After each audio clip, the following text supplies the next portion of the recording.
తిరుమన్పల్లి గ్రామ ప్రజలందరికీ నమస్కారం. నేను 5వ వార్డ్ నంబర్గా పోటీ చేస్తున్నాను. నా పేరు వెరుల రుకుంబాయి. గౌను గుర్తుకు ఓటు వేసి గెలిపించండి. గెలిపిస్తే సమస్యలన్నీ తీరుస్తాను. ఎటువంటి సమస్యలున్నా తీరుస్తాను. తిరుమన్పల్లి గ్రామ ప్రజల అందరికీ నమస్కారం. 5వ వార్డు నంబర్గా మా అత్తమ్మ ముందు నిల్చుంది. నీటి సమస్య వచ్చినా, తాగునీటి సమస్య వచ్చినా, డ్రైనేజీ ఎటువంటి సమస్య వచ్చినా మేము ముందు ఉంటాం. పరిశుభ్రత సమస్య ఉన్నా ఏదైనా క్లీన్గా ఉంచుతాం.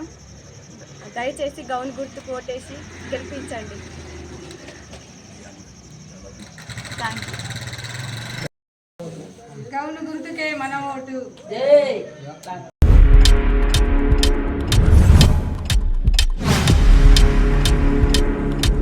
సమాచార హక్కు చట్టం పోరాట కమిటీ 2005 ఆధ్వర్యంలో మనం ఇప్పుడు ఈ గ్రామ పంచాయతీ ఎన్నికల విధానంలో పౌరులుగా నిజాయితీగా ఓటేద్దాం, ప్రజాస్వామ్యాన్ని పరిరక్షించుకుందాం. నిజాయితీగా ఓటు వేయడం మన కర్తవ్యం. సర్పంచ్గా పోటీ చేస్తున్న యువకులారా, మీరు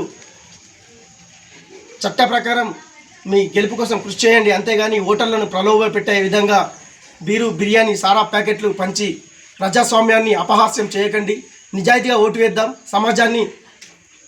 ప్రజాస్వామ్యాన్ని పరిరక్షించుకుంటాం. దీంట్లో భాగంగా ప్రతి ఒక్క సమాచార హక్కు చట్టం కార్యకర్త, దరఖాస్తుదారులు, ఫిర్యాదుదారులు అందరూ కూడా మేల్కొని నిజమైన పౌర సమాజాన్ని నిర్మించే దశలో RTI 2005 మేము సైతం అనే కార్యక్రమం ద్వారా ప్రజల్ని చైతన్యవంతం చేస్తున్న ప్రతి ఒక్కరికి ధన్యవాదాలు. Thank you. జై హింద్.